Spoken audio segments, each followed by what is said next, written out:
नमस्कार प्यारे विद्यार्थियों। तो जिसका आपको इंतजार था, पशु परिचर का सिलेबस डिक्लेयर हो चुका है। गवर्नमेंट ने एक बहुत ही बेहतरीन तरीके से सिलेबस को प्रेजेंट किया है और उसमें जो हमारा जो पोर्शन है विज्ञान का, उसमें सिर्फ 6 बिंदु दिए हैं और इन 6 बिंदुओं को हम लोग इस तरह से करने जा रहे हैं कि यहां से आपका एक भी सवाल नहीं छूटेगा। चाहे आप आर्ट्स बैकग्राउंड से हो या किसी अन्य बैकग्राउंड से हो, उसका फर्क नहीं पड़ने वाला। साइंस के सवाल उतने बेहतर तरीके से होंगे कि पशु परिचर का जब पेपर आपके हाथ में होगा तब आप एग्जाम देने के बाद यही कहेंगे कि सर साइंस के सवाल तो सारे के सारे सही हुए और वो सारे सवाल प्रणव सर की क्लासेस में आए हैं। तो मैं प्रणवदीप आप सभी का स्वागत करता हूं और हम लोग डील करने जा रहे हैं अपना सेगमेंट साइंस, और उसमें आज हम पहला टॉपिक लेंगे प्रकाश का परावर्तन और नियम। प्रकाश जो एक टॉपिक है उसमें परावर्तन और अपवर्तन दोनों कॉन्सेप्ट होते हैं, लेकिन सिलेबस में हमें यहां पर स्पेशली परावर्तन ही दिया है तो हम उतना ही पढ़ेंगे। हां, अपवर्तन का जो एक पोर्शन आता है पूर्ण आंतरिक परावर्तन, उसको भी देख लेंगे।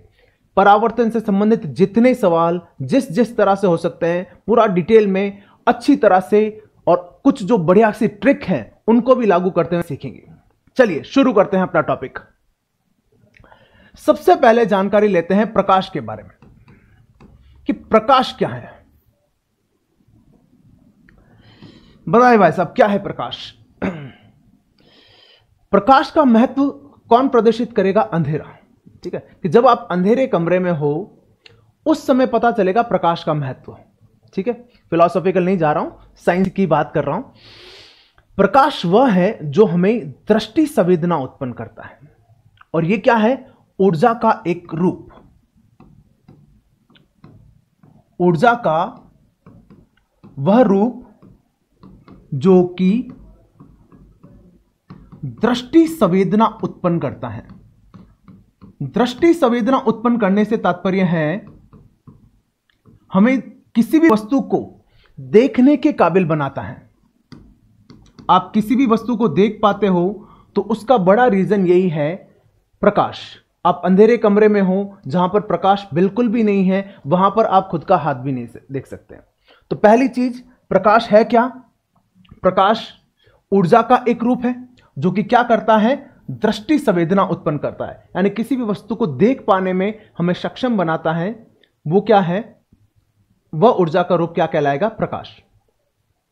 अब इसके कुछ बिंदु हैं या कुछ महत्वपूर्ण चीजें हैं, उनको देखते हैं हम।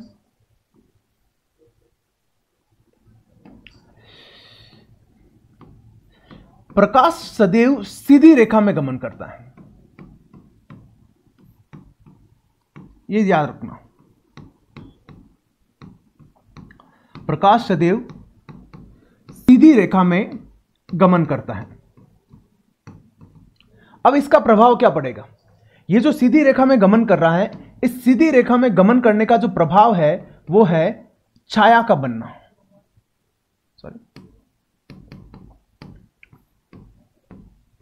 वो कैसे? जैसे कि समझे इधर, जैसे मान लिया यहां पर एक पेड़ है और सूर्य की किरणें यहां पर आ रही है, यहां से। ठीक है, तो सूर्य की किरणें यहां पर पेड़ के जिन हिस्सों से रुक जाएगी, केवल उन हिस्सों की जो है यहां पर पीछे परछाई बनेगी। बाकी जिन हिस्सों पर प्रकाश पहुंच जाएगा वहां पर परछाई नहीं पड़ती है। ये हम लोग आसानी से देख लेते हैं। जैसे एक टॉर्च है, टॉर्च के सामने आप हाथ करके देखो। ठीक है, अब यहां से जो लाइटें यहां से गुजर गई बीच में से, उसकी छाया नहीं बनेगी। जो लाइट यहां रुक गई, यहां रुक गई, यहां रुक गई, यहां रुक गई, यहां रुक गई, मैं किसकी बात कर रहा हूं? तो लाइट इस तरफ से आ रही है, हाथ मैंने यहां पे रखा हुआ है, तो प्रकाश के मार्ग में जब अवरोधक आ जाता है, कोई भी ऑब्स्टेकल आ जाएगा, तो वो अवरोध क्या करेगा? उन प्रकाश किरणों को रोक लेगा, और बाकी जो शेष जगह है जहां से प्रकाश पीछे पहुंच जाएगा वो क्या कर लेगा? छाया का निर्माण करेगा। यानी जहां प्रकाश पहुंच गया वहां तो हमें उजाला दिखेगा, और जहां प्रकाश नहीं पहुंचा वहां पे एक अंधकार बनता है, जिसे ही हम क्या कहते हैं? शैडो या छाया। और छाया बनने का बड़ा कारण क्या है? प्रकाश का सीधी रेखा में गमन करना। अब आप कहोगे सर किस तरह से वर्क कर रहा है? ये वर्क ऐसे कर रहा है कि जैसे मानो प्रकाश यहां पर आया और यहां से टकराकर अंदर घुस जाता। ठीक है, जैसे मैं एक सीधी और अब बनाता हूं, एक टॉर्च बनाते हैं हम लोग।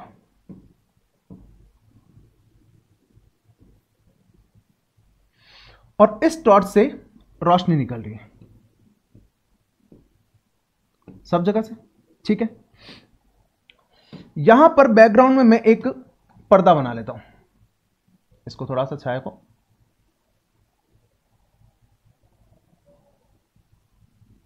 ठीक है, यहां बैकग्राउंड में एक पर्दा बनाते हैं हम लोग। ठीक है, और यहां पर एक आकृति बना लूं मैं, जैसे कि, या फिर केवल इस तरह का एक ब्लॉक रख लिया मैंने। यह ब्लॉक कैसा है? अपारदर्शक, जिसमें से प्रकाश जो है आर पार ना गुजर सके। अब इस स्थिति में क्या होगा? यहां से जो प्रकाश किरण आएगी वो यहां तक रहेगी, इस अवरोधक से क्या हो जाएगी? रुक जाएगी, और बाकी वाली किरणें क्या होगी? पर्दे तक पहुंचेगी।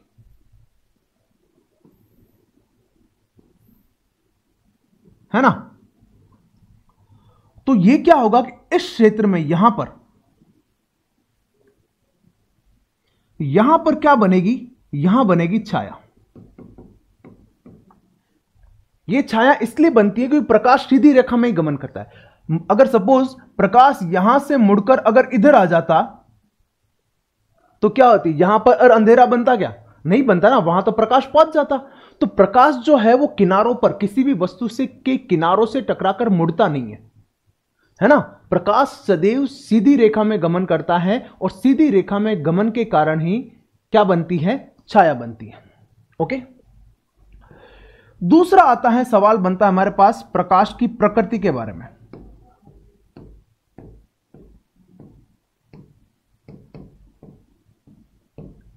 कि प्रकाश की प्रकृति कैसे होती? प्रकृति से तात्पर्य होता है कि प्रकाश जो है आपके कण के रूप में गति करता है या तरंग के रूप में गति करता है। कण का मतलब है इस तरह से डॉट डॉट डॉट डॉट के रूप में इस तरह से प्रकाश आगे बढ़ेगा, या फिर इस तरह से तरंग के रूप में बनेगा। तो इससे संबंधित अलग अलग वैज्ञानिकों ने अलग अलग सिद्धांत दिए हैं। जो सर्वाधिक मान्य सिद्धांत है वो सिद्धांत दी ब्रॉगली का है। दी ब्रॉगली का सिद्धांत है, जिसे द्वैत सिद्धांत भी कहते हैं। क्या कहते हैं? द्वैत सिद्धांत। और इस द्वैत सिद्धांत के अनुसार प्रकाश कण और तरंग दोनों ही रूप में गति करता है। द्वैत सिद्धांत, दोहरा सिद्धांत कहता है कि प्रकाश ना तो केवल कण के रूप में गति करता है, ना ही केवल तरंग के रूप में गति करता है, बल्कि ये जो है दोनों ही रूपों में गति करता है। ठीक है, प्रकाश की कण प्रगति भी होती है, तरंग प्रगति भी होती है। सिद्धांत का नाम द्वैत सिद्धांत। बढ़िया सवाल बनता है कि प्रकाश की प्रकृति का निर्धारण करने वाला द्वैत सिद्धांत किस वैज्ञानिक द्वारा प्रस्तुत किया गया था? वो था दी ब्रॉगली। ठीक है, बढ़िया सवाल है, बन जाएगा। सीधी रेखा में गमन करता है, तो सीधी रेखा में गमन करने का प्रभाव क्या बनेगा? छाया। या फिर प्रश्न ऐसा बनता है कि किसी भी वस्तु की छाया बनना प्रकाश के किस गुण को प्रदर्शित करता है? वो होता है प्रकाश का सीधी रेखा में गमन करना। देखिए, एक इंपॉर्टेंट चीज आपको यहां बता देता हूं कि जब आप किसी एग्जाम की तैयारी करते हैं तो उस एग्जाम की तैयारी में सबसे इंपॉर्टेंट चीज काम आती है अप्रोच। कि आप उस एग्जाम को किस तरह से डील करते हैं। अप्रोच का मतलब यह होता है कि जब आप पढ़ रहे हो तो पढ़ते समय आपको यह पता होना चाहिए कि एग्जामिनर, जो कि एक 50-55 साल का एक व्यक्ति है, वो जब ये टॉपिक उठाएगा तो इसमें से किस तरह का सवाल बनाएगा। जब आप उस 50-55 साल वाले व्यक्ति के माइंडसेट, उस अप्रोच को रीड कर लोगे, तब आप पढ़ते समय ध्यान करोगे कि मैं प्रकाश वाला टॉपिक पढ़ रहा हूं, इस प्रकाश वाले टॉपिक में से सवाल कैसे बनता है।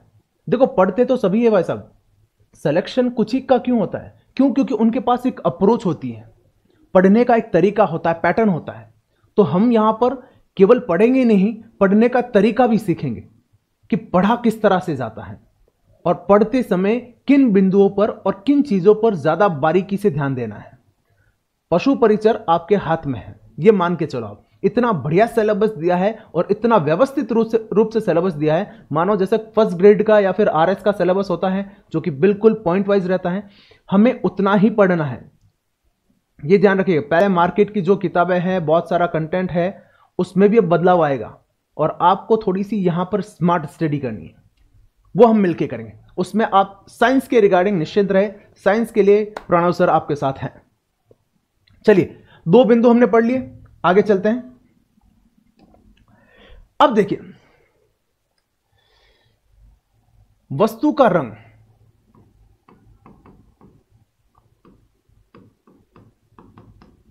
कैसे होता है, कैसे निर्धारित होता है। पहले हम प्रकाश की बात करते हैं। प्रकाश जो है वो 7 रंगों का जो है मिक्सचर है। प्रकाश में 7 रंग होते हैं और वही कौन से रंग होते हैं? इंद्रधनुष वाले ही 7 रंग। बेनी, आह, पिनाला, 7 रंग कौन से हैं? इंद्रधनुष वाले। बैंगनी, नीला, आसमानी, हरा, पीला, नारंगी और लाल। ये इंद्रधनुष के रंगों का क्रम भी यही है ना। इंग्लिश में टर्म बनती है VIBGYOR. Violet, indigo, blue, green, yellow, orange and red, जैसा भी आपको सीक्वेंस याद हो हिंदी या इंग्लिश में, ये 7 रंग है। और इन 7 रंगों का जो मिक्सचर है, ये 7 रंगों को अगर समाहित कर लिया जाए तो ये सफेद रंग के रूप में प्रदर्शित होता है। इन 7 रंगों को एक निश्चित अनुपात में वापस मिला लेंगे ना, तो वास्तविकता में क्या बनता है? सफेद रंग ही बनता है। ठीक है, ये प्रकाश का एक गुण होता है, विवर्तन। उस आधार पर ये रंगों का जो डिस्क्रिमिनेशन है या रंगों का जो विविधीकरण है, जो रंग जो अलग अलग भागों में विभक्त होते हैं, वो समझाया जाता है। वो हमारे सिलेबस का हिस्सा नहीं है, परंतु प्रकाश के जो प्रारंभिक गुणधर्म, बेसिक, क्या करना है? किसी भी चीज का बेसिक समझना है। ऐसा नहीं कि हमें परावर्तन लिखा है तो हम लोग सीधे परावर्तन पे चल जाएंगे। प्रकाश भी तो टर्म है ना, कि प्रकाश भी तो लिखा है, तो प्रकाश के बारे में भी तो समझना है। तो प्रकाश हम देखते हैं कि सूर्य का जो प्रकाश है वो सफेद रंग का होता है, श्वेत रंग का होता है। उस श्वेत रंग में ये 7 रंग मिले हुए रहते हैं। ठीक है, अब बात आती है, ये इसलिए बताया मैंने क्योंकि हमें समझना है कि किसी भी वस्तु का जो रंग है वो कैसे निर्धारित होता है। जैसे फॉर एन एग्जाम्पल, मैं कुछ भी ले लूं, जैसे मान लिया यहां पे हम एक बुक है हमारे पास और इसमें यहां पे ब्राउन कलर लिया, या फिर चलिए एक अन्य बुक ले लेते हैं हम लोग, कोई भी हमारे पास है, ये बढ़िया है। जैसे ये एक ग्रीन कलर हमें दिख रहा है, ठीक है ना। तो यहां पर ये हमें हरा दिख रहा है, तो हरा कैसे दिख रहा है? पहले तो ये चीज पढ़ेंगे। दूसरी चीज, आप किसी भी वस्तु को देख पाते हो, जैसे मान लिया ये पेन है, इस पेन को मैं देख पा रहा हूं, तो पहली चीज, पेन को देख कैसे पा रहा हूं? क्या कार्य प्रणाली होती है? प्रकाश किस प्रकार से हमें यहां पर सहायक होता है? तो होगा क्या कि जैसे जो लाइट्स आ रही है, तो प्रकाश की किरणें पहले पेन पे गिरेगी, पेन से मेरी आंखों में प्रवेश करेगी। किसी वस्तु को देख पाते हैं तो किस तरह से होगा? प्रकाश किरणें हैं, पेन पे गिरी, पेन से आंखों में प्रवेश करती है, आंखों में इस वस्तु का जो है प्रतिबिंब बनता है, जो कि मस्तिष्क के द्वारा रीड किया जाता है। ठीक है, ये इस चीज की हमें आगे जरूरत पड़ेगी। अभी आगे जब हम डायग्राम बनाएंगे तो इस चीज का विशेष महत्व होगा, इसलिए पहले बेसिक समझा रहा हूं मैं। कोई वस्तु हमें दिखाई दे रही है तो कैसे दिखाई दे रही है? जब प्रकाश किसी वस्तु पे गिरेगा और फिर वस्तु से वो प्रकाश हमारी आंखों में प्रवेश करेगा, तब वो वस्तु हमें दिखाई देती है। पहली चीज तो वस्तु का दिखाई देना हो गया। अब एक वो वस्तु का रंग जो दिखाई देता है वो कैसे दिखाई देगा? जैसे मान लिया यह हमें हरा रंग दिखाई दे रहा है ना। हरा रंग दिखाई दे रहा है, तो यहां पे हरा रंग कैसे होगा? कि जब प्रकाश यहां पे गिर रहा है और यहां से हमारी आंख में प्रवेश कर रहा है, तो ये क्या कर रहा है, यहां पे जो पदार्थ है, इस पदार्थ की प्रकृति ऐसी है कि ये सफेद प्रकाश में से सारे रंग अवशोषित कर लेगा और केवल हरे रंग को क्या करेगा, बाहर भेजेगा। तो हमारी आंखों तक यहां से केवल हरा रंग पहुंच रहा है, केवल हरा रंग पहुंच रहा है, तो इसलिए यह हरा दिखाई दे रहा है। ठीक है, समझिए, बहुत बढ़िया चीज है ये।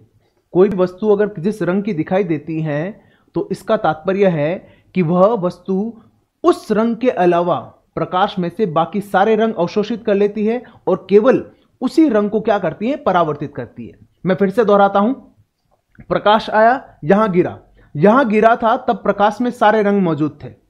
अब यहां पर जो ऑब्जेक्ट है, यहां जो पदार्थ है, इस पदार्थ की प्रकृति ऐसी है कि यह प्रकाश में से बाकी सारे गुण जो है, बाकी सारे जो रंग है उनको तो क्या कर लेगी, अवशोषित कर लेगी और केवल हरे रंग के प्रकाश को मेरी आंखों तक पहुंचाएगी। तो मेरी आंखों तक यहां से केवल हरा रंग पहुंच रहा है, हरे रंग का प्रकाश पहुंच रहा है, इसलिए यह हिस्सा मुझे केवल हरा दिखाई दे रहा है। ठीक है, अब यदि प्रकाश यहां पर गिरा और यहां से पूरा का पूरा प्रकाश मेरी आंखों तक पहुंच गया, यानी किसी भी तरह के रंग का अवशोषण नहीं हुआ है, तो वो वस्तु कैसी दिखाई देगी, सफेद। किसी भी तरह के रंग का अवशोषण नहीं हुआ है तो वो वस्तु कैसी, भाई सफेद प्रकाश है, सफेद प्रकाश में वैसे भी सारे रंग है, सफेद प्रकाश आया था और सफेद प्रकाश ही मेरे आंखों तक पहुंच गया, तो यहां से सफेद प्रकाश आंखों तक पहुंच रहा है तो कैसा होगा, सफेद। कोई वस्तु ऐसी है जिस पर जब प्रकाश अवशोषित होगा, आपतित होगा, तो वो सारे रंग जो है, सारे रंग अवशोषित कर लेगा, केवल ऊर्जा को ही मेरी आंखों तक पहुंचाएगा, कि यहां से जो है प्रकाश ऊर्जा ही मेरी आंखों तक पहुंच रही है, अन्य कोई रंग नहीं पहुंच रहा है, तो वो वस्तु मुझे कैसी दिखाई देगी, काली दिखाई देगी। ठीक है, समझ आ गई। तो दिखाई देने का तात्पर्य क्या रहता है, लिख सकते हैं यहां पे, थोड़ा सा व्यवस्थित तरीके से लिखते हैं। ठीक है,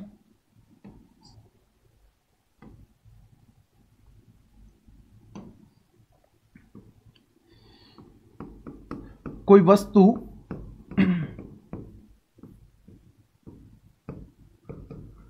प्रकाश के जिस रंग का परावर्तन करती हैं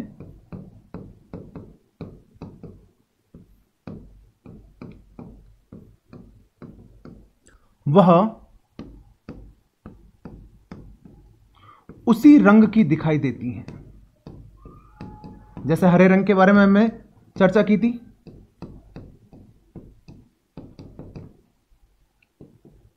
यदि वस्तु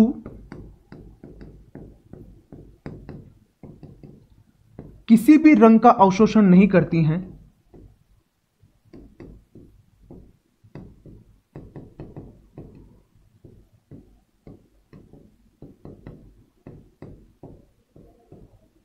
अर्थात सारे रंग परावर्तित कर दिए जाते हैं,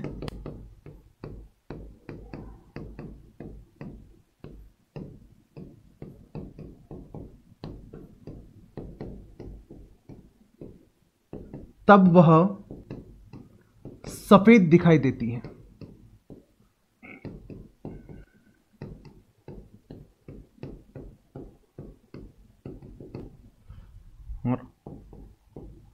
यदि वस्तु सभी रंग अवशोषित कर ले,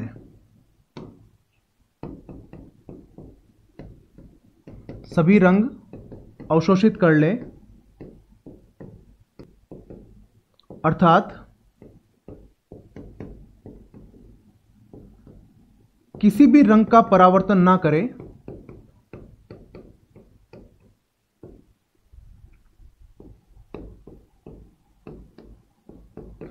तब वह काली दिखाई देती है।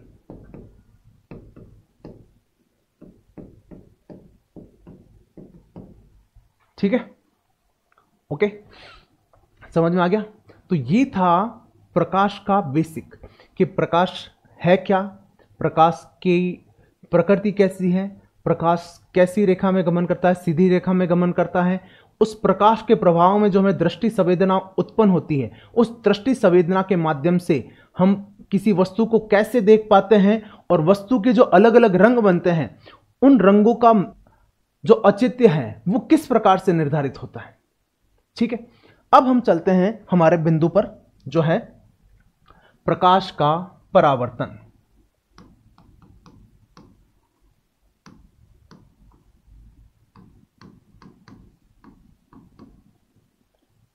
Reflection of light. ठीक है सर, चलें आगे। देखो, प्रकाश का परावर्तन समझते हैं कि प्रकाश का परावर्तन कैसे है। जैसे मान लीजिए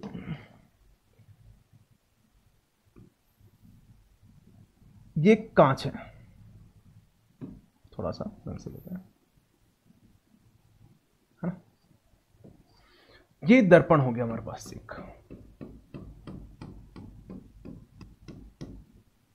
क्या हो गया, कांच। कांच भी कैसा ले रहा हूं मैं, मिरर, जिसमें आर पार नजर, जो आईना होता है, दर्पण होता है हमारा, है ना, कांच, या फिर इसको मैं क्या कह सकता हूं, दर्पण ले रहा हूं मैं। दर्पण से स्पष्टीकरण होगा, दर्पण बनता कैसे है, जैसे आपने पारदर्शी कांच तो देखा है जिसके आर पार देखा जा सकता है।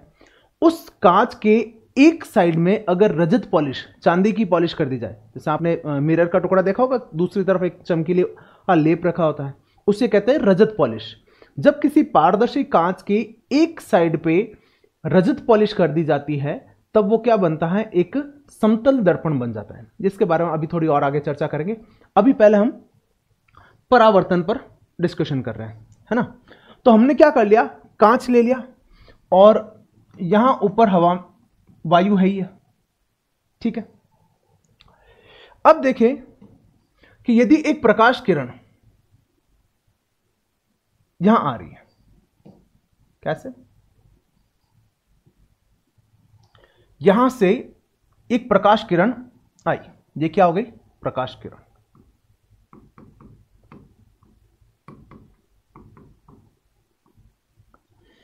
तो प्रकाश किरण इस मकसद से यहां पर आ रही है कि यहां पर कांच से गुजरकर आगे की ओर बढ़ जाए, है ना।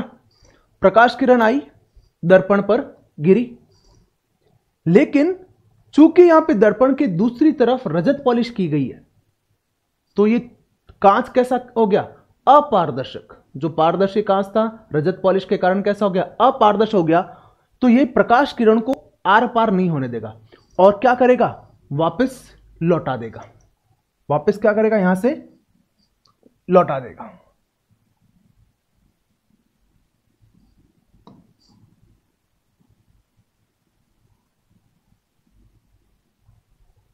वापस लौटा देगा। प्रकाश का यह घटनाक्रम ही क्या कहलाता है, परावर्तन। ठीक है, यहां पर एक चीज का ध्यान रखना है कि ये जो सतह है, ये जो है, जो गिर रही है परत, जो किरण गिर रही है, गिरने वाली किरण को नाम देते हैं आपतित किरण, इंसिडेंट रे। और जिस किरण का परावर्तन हो रहा है उसे कहते हैं परावर्तित किरण। सबसे पहले तो हम लोग क्या करते हैं, प्रकाश के परावर्तन को परिभाषित करते हैं कि प्रकाश का परिवर्तन है क्या। डेफिनेशन एक बार लिखते हैं, फिर बाद में आगे चलते हैं।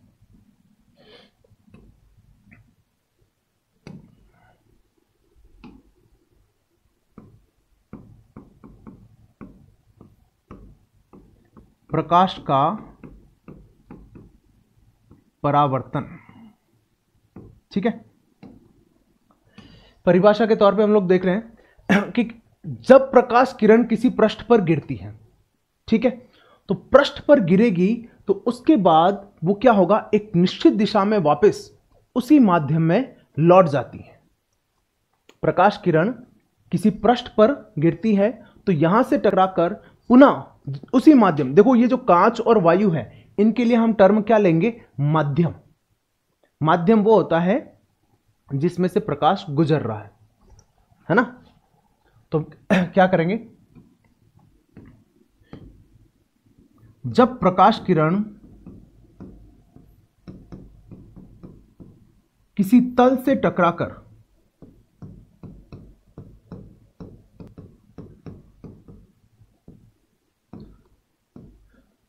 पुनः उसी माध्यम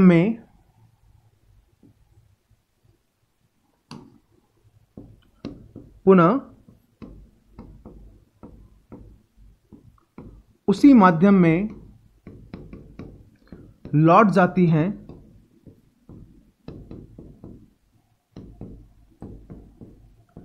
जिस माध्यम से वह आ रही हो,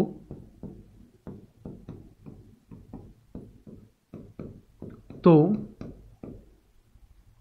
प्रकाश के इस घटनाक्रम को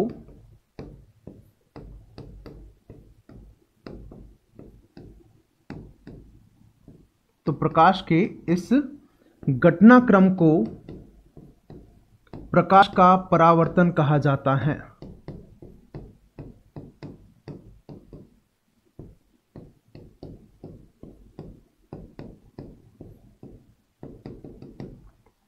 ठीक है, देखो नोट्स भी आपको पूरे सिस्टमेटिक मिल जाएंगे। आप साथ ही साथ मैं जहां जितना कंटेंट है उतना सारा लिखाऊंगा, पूरा व्यवस्थित। मैंने आपको पहले बताया है, सवाल आपकी रेंज से बाहर नहीं होगा। बेसिक से लेकर पूरा, ऐसा नहीं कि टॉपिक जो दिया है उसको परावर्तन को बता दिया, नियम को बता दिया, नहीं, पूरा बेसिक लेंगे। और जहां जहां से सवाल बनने की संभावना है, जो 50-55 साल का जो एग्जामिनर है जिस अप्रोच तक पहुंच सकता है, उस अप्रोच को पूरा फॉलो करेंगे। मान के चलिए साइंस पूरी आपके पास है, ठीक है। नोट्स आप पूरे बना लीजिए। तो प्रकाश का परावर्तन, तो प्रकाश किरण जिस माध्यम से आ रही होती है और किसी तल से टकराकर वापस उसी माध्यम में अगर लौट जाए, तो प्रकाश का यह घटनाक्रम है ना, तो प्रकाश का यह जो घटनाक्रम है, इस घटना को हम क्या कहते हैं? प्रकाश का परावर्तन, रिफ्लेक्शन ऑफ लाइट।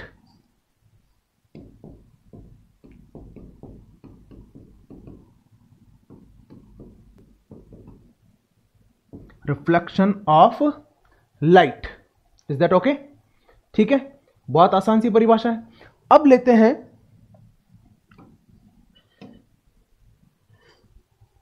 परावर्तन के प्रकार।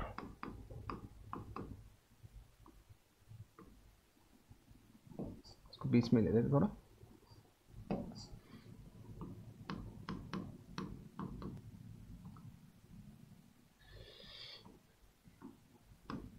परावर्तन के प्रकार। तो परावर्तन के प्रकार दो प्रकार से होते हैं, बहुत साधारण सा है, कोई ज्यादा महत्वपूर्ण नहीं होनी इसमें। दो प्रकार कौन कौन से हैं? एक तो नियमित परावर्तन,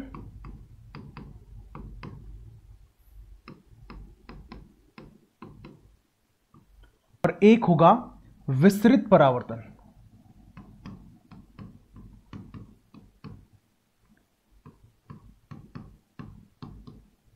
नियमित परावर्तन और विसरित परावर्तन, देखते हैं क्या है दोनों। जैसे अगर कोई एक समतल पृष्ठ है, ठीक है, जैसे कांच की हम बात करते हैं, ठीक है, तो कांच क्या है? एक समतल, सिंपल, स्ट्रेट जो है वो है, सरफेस है। यहां पर अगर प्रकाश की किरण गिरती है,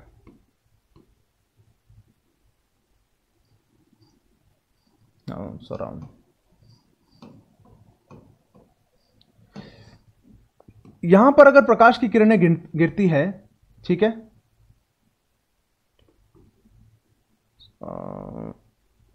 चलिए यार, ठीक है,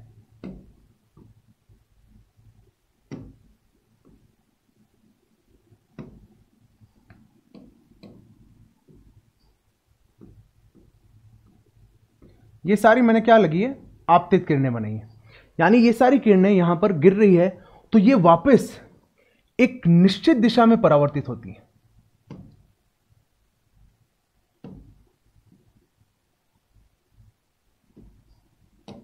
वही एक निश्चित दिशा से आ रही थी और एक निश्चित दिशा में ही लौट जाती है।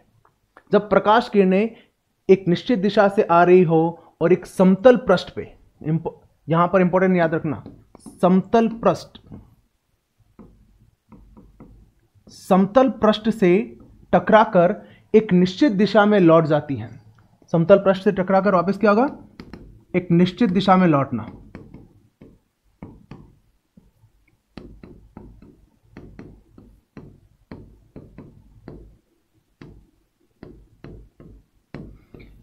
जब प्रकाश किरणें एक निश्चित दिशा से आती हुई समतल पृष्ठ से टकराकर एक निश्चित दिशा में लौट जाती है तो इसे हम क्या कहते हैं, नियमित परावर्तन। जैसे आपने सबने बचपन में किया होगा, धूप में खड़े हो जाते हैं और कांच से अपन क्या करते हैं, किसी के ऊपर रोशनी करते हैं, चिल को पटकिया करा हुआ है नहीं, आंखें मां चिल को पटक रिया करा, करिए आओ सब लोग करिए रोला है नहीं, सब बदमाश टप रहे हो। तो ये जो घटनाक्रम है ये क्या कहलाता है, नियमित परावर्तन। प्रकाश किरणें सीधी सूर्य से आई, आपके कांच पे टकराई और उसको आपने एक निश्चित दिशा में मोड़ दिया, तो सारा प्रकाश एक दीवार पर जाके एक जगह पर फोकस हो जाता है। होता है ना, किसी एक जगह ही गोला बनता है, तो एक जगह ही सारा का सारा प्रकाश जाके क्या हुआ, केंद्रित हो गया। यह घटनाक्रम क्या कहलाएगा, नियमित परावर्तन।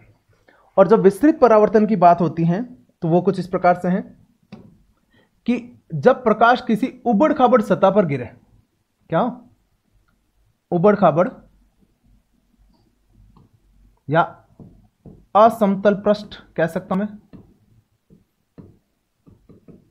असमतल पृष्ठ या उबड़ खाबड़ जो है वो जगह है, इस पर गिरे तब क्या होगा, ऐसे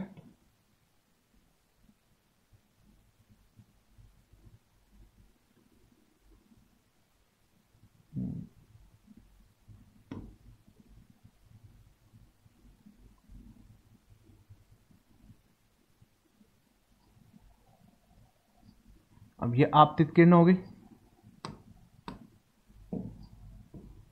ये गिरने वाली किरण होगी। अब इनका परावर्तन देखो,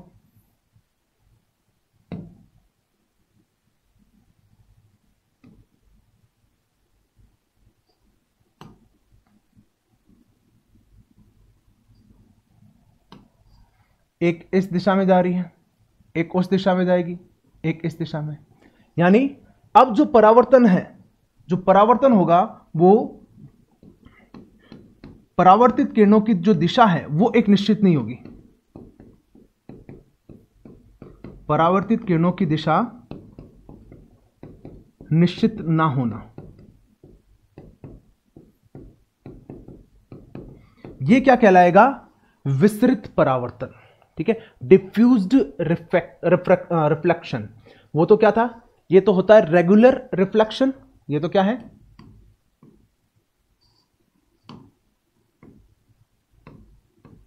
ये होता है रेगुलर रिफ्लेक्शन, और ये कहलाता है डिफ्यूज्ड,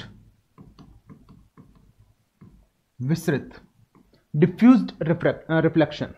ठीक है, नियमित परावर्तन, जब प्रकाश किरणें समतल पृष्ठ से परावर्तित होकर या समतल पृष्ठ से टकराकर एक निश्चित दिशा में परावर्तित होती हैं तो ऐसा परावर्तन नियमित परावर्तन होगा। और जब प्रकाश किरणें किसी असमतल सतह या उबड़ खाबड़ सतह से टकराकर अलग अलग दिशाओं में परावर्तित होती है तो वह विस्तृत परावर्तन कहलाएगा। ठीक है, क्लियर है ना, लिखने की आवश्यकता तो नहीं, ये तो हो ही जाएगा ना, समझ में आ ही जाएगा। एक बार रिपीट कर देता हूं मैं फिर से। जब प्रकाश किरणें किसी समतल पृष्ठ से टकराकर एक निश्चित दिशा में परावर्तित होती हैं तो ऐसा परावर्तन समतल परावर्तन कहलाएगा। और जब प्रकाश किरणें किसी उबड़ खाबड़ या असमतल पृष्ठ से टकराकर अलग अलग दिशाओं में परावर्तित होती है तो ऐसा परावर्तन जो है वो क्या कहलाएगा, आपके विस्तृत परावर्तन या डिफ्यूज्ड रिफ्लेक्शन कहलाएगा। अब चलते हैं परावर्तन के नियम। Law of reflection.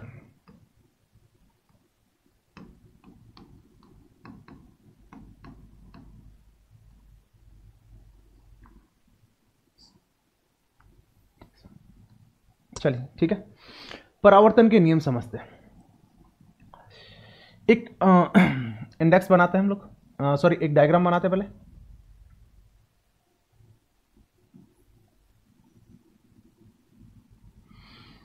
से एक को ये पृष्ठ हो गया, ठीक है, और इस पर एक किरण आपतित करते हैं हम लोग, ठीक है। किरण आपतित होगी तो वापस परावर्तित भी होगी, यहां से एक किरण को वापस यहां पे परावर्तित कर देते हैं, ओके।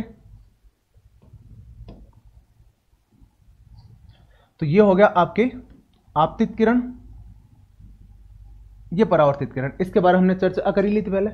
और ये आपका कांच बना लेते हैं हम लोग, या कह सकते हैं परावर्तक पृष्ठ। परावर्तक पृष्ठ यानी जहां से वह पृष्ठ जहां से किरणें टकराकर पुनः लौट रही है, ये क्या हो जाएगा आपका परावर्तक पृष्ठ, ओके। हम किरणों को कुछ नाम दे देते हैं, जैसे ए ओ बी, ठीक है। ए ओ जो है वो क्या है, आपके प्रकाश किरण क्या है, गिर रही है, तो इस गिरने वाली किरण को हम नाम देते हैं आपतित किरण, इंसिडेंट रे, आपतित किरण। ओ बी जो यहां से लौट रही है, ओ बी होगी परावर्तित किरण, क्या होगी, परावर्तित किरण। और आपतित किरण और परावर्तित किरण जहां यहां पर मिल रही है, वहां पर 90 डिग्री पे हम लोग बनाएंगे एक अभिलंब, ठीक है। ये हो जाएगा आपका ओ ओ डैश, इसको क्या नाम दे देंगे हम, ओ ओ डैश, ये हो जाएगा आपका अभिलंब, ठीक है। सब कोई दिक्कत नहीं, आसान है।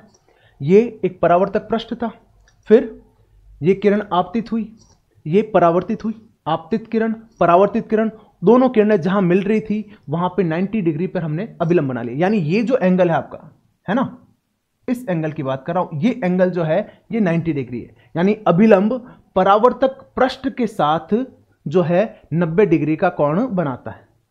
और किस बिंदु पर मिलेगा, उस बिंदु पर मिलेगा जहां पर आपतित किरण और परावर्तित किरण मिल रही है। समझ पा रहे हैं? अभी के लिए मैं इसको यहां से हटा देता हूं। अब यहां पर दो चीजें और ध्यान रखने वाली है। एक यहां पे कोण बनता है आपतित किरण और अभिलंब के बीच, आपतित किरण और अभिलंब के बीच, इसे हम कहेंगे एंगल आई, आपतन कोण। आपतित किरण और अभिलंब के बीच का कोण है आपतन कोण, एंगल ऑफ इंसिडेंस। और परावर्तित किरण और अभिलंब के बीच का ये जो कोण है, ये कोण होगा एंगल आर, एंगल आई है ना, इसको थोड़ा सा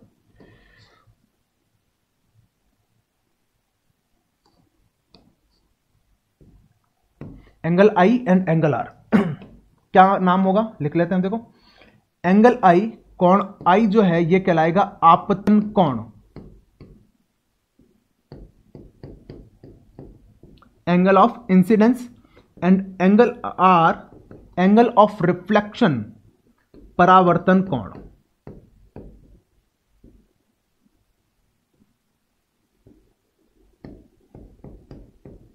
ठीक है भाई साहब, बड़ा आसान है, नाम समझ में आ ही रहा है। आपतित किरण, आपतित किरण जो गिरने वाली, पृष्ठ पर जो गिर रही है किरण, उस किरण का नाम क्या हो गया, आपतित किरण।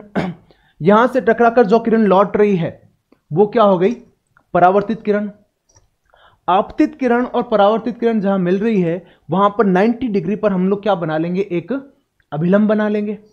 फिर आपतित किरण और अभिलंब, है ना, आपतित किरण और अभिलंब के बीच वाला कोण क्या हो जाएगा, आपतन कोण। और परावर्तित किरण और अभिलंब के बीच का कोण क्या हो जाएगा, परावर्तन कोण। बड़ा आसान है, ये तो डायग्राम की समझ है, नियम अभी याद हो जाएंगे। देखो आप क्लास फोकस होके देख लो, मेरी गारंटी है जितना कंटेंट यहां पढ़ा रहे हैं सारी चीजें यहीं याद हो जानी है। पहला नियम, पहला नियम क्या कहता है, पहला नियम क्या कह रहा है आपके कि आपतित किरण परावर्तित किरण तथा अभिलंब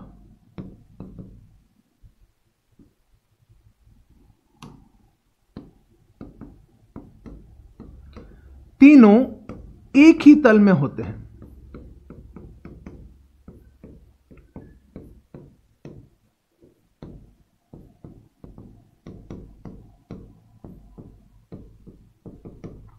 देखो, आपतित किरण, परावर्तित किरण और अभिलंब, ये देखो मार्कर के पॉइंट पे है,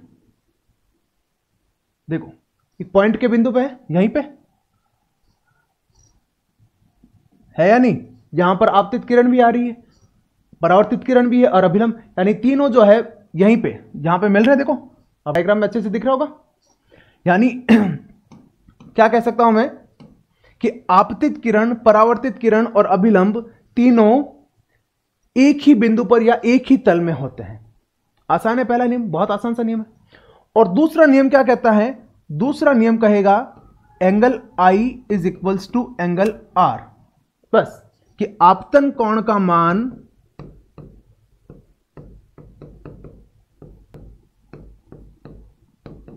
तथा परावर्तन कोण का मान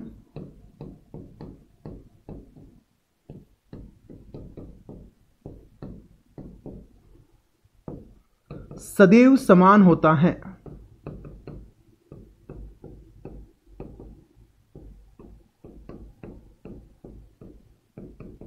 दैट्स इट, यही दो नियम हैं परावर्तन के, बस। आपतित किरण, परावर्तित किरण और अभिलंब तीनों एक ही तल में है। और दूसरा नियम कहता है angle i is equals to angle r, आपतन कोण का मान परावर्तन कोण के मान के बराबर होता है। ये आपके परावर्तन के नियम खत्म है। इतना ही है, ठीक है। किससे?